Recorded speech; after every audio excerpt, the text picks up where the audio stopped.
آپ صلی اللہ علیہ وسلم کے پاس دشمنوں کی جماعت آ گئی. حضرت ہم آپ سے صلح کرنے آئے ہیں. صلح تو اچھی چیز ہے، کیسے کرو گے؟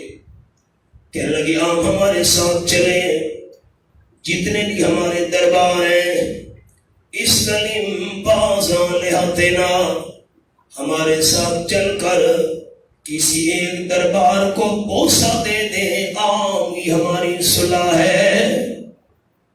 میں آپ کو 3 درباروں کے نام دکھا دوں قرآن میں سے. 27واں پارہ، سورت کا نام سورت النجم. اچھا ایک سوال بھی آپ سے پوچھ رہے لیکن میں پہلے ایک پڑھ لوں. یہ سورت النجم ہے، آیت نمبر 19 اور 20 حوالہ افرأیتم اللات والعزیٰ ومناۃ الثالثۃ الاخری. آپ صلی اللہ علیہ وسلم کے دشمنوں کے 3 بڑے دربار تھے، باب لات کا دربار، باب منات کا دربار، عزیٰ فقیرنی کا دربار. یہ قرآن ہے.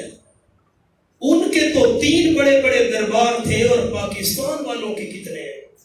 اب چپ کر دیں. ڈرنا نہیں ہے، ڈرنا نہیں، خیال کرنا. ان کے تو 3 بڑے دربار تھے، یہ میں نے نام دکھا دیا آپ کو. اور پاکستان والوں کے کتنے ہیں؟ آؤ سبق. حضرت کسی ایک دربار کو بوسہ دے دو، اس طرح دیکھنا سارے بھائی، یہ نہیں کہا کہ وہاں سجدہ کرو نا، وہاں جا کر جانور ذبح کرو نا، چادر چڑھاؤ نا. اس طرح خالی بوسہ دے دو ایک دربار کو، سب کو بھی نہیں. آپ کی ہماری صلح ہے. جب دشمنوں نے یہ آفر کی، اللہ کریم نے قرآن پاک کی یہ آیت نازل کر دی. فرمایا کل فغیر اللہ تمرونی عابد ایھا الجاہلون. یہ آیت نمبر 64.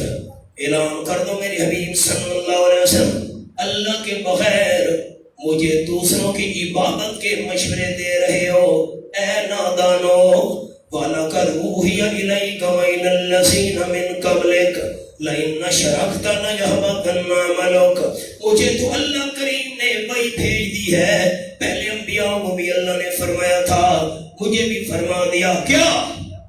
لَئِنْ أَشْرَكْتَ لَيَحْبَطَنَّ عَمَلُكَ. میرے حبیب اگر آپ سے بھی شرک ہو گیا، آپ کے سارے نیک عمل ضائع